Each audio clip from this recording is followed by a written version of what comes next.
let's go to Amman, where Badr Al-Madi, who's a political sociology professor at the German Jordanian University, joins us live now from.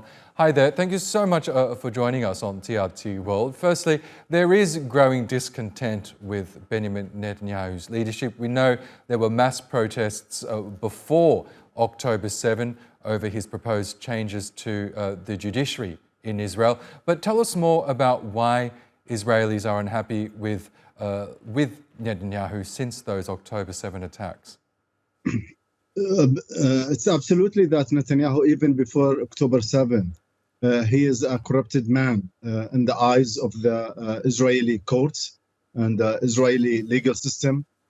So his failure actually to bring the stability to the states absolutely was one of those reasons that consider the Israeli people, or at least led them to think that they are unhappy to see Netanyahu as the head of the government. Netanyahu brought the most radical right-wing people with him as a coalition in the government. After October 7th, most of the Israeli consider the failure of retaliations or the failure of revenge against Hamas. It is due to the lack of leadership of Benjamin Netanyahu, where actually most of the poll right now in Israel saying that Netanyahu does not have that much support among the Israeli. And if there is any ceasefire or any close end actually to the war right now, Netanyahu, he will not stay in the power. And maybe the best place to go for Netanyahu and in the eyes of the Israeli people is the prison, not more than that.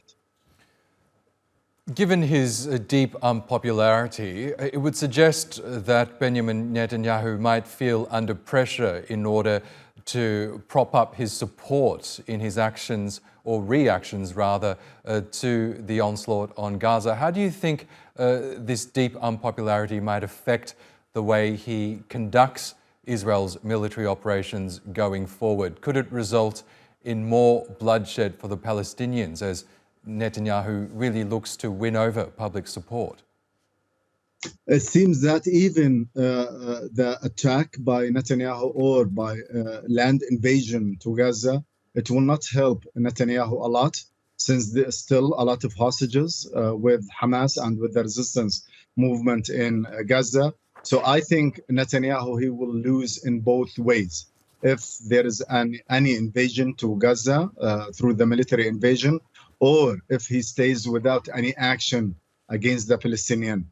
Actually, what he's doing right now in the eyes of a lot of the Palestinians is not enough. And he is doing that. There is no real invasion in the ground, because they think, most of the Israelis, they think that he's playing the cards to just buy time. And he does not want any close end to this war, because they know the fate of Netanyahu, it will be in the prison because of his failure strategy to lead the country and to bring stability to the Israeli states. But to what extent is the far-right element of Netanyahu's government responsible for essentially controlling what Netanyahu is doing right now? What influence do they have over his actions? I think they do have more control on the behavior of Netanyahu.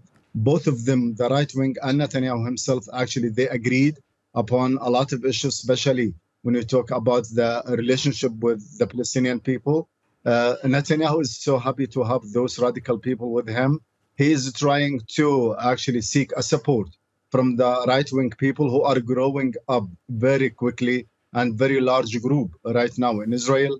But in any means that when we talk about Netanyahu, actually, you know that he is the enemy of the leftists, the enemy of those people who believe the stability of the state and the stability of the institutions there in Israel.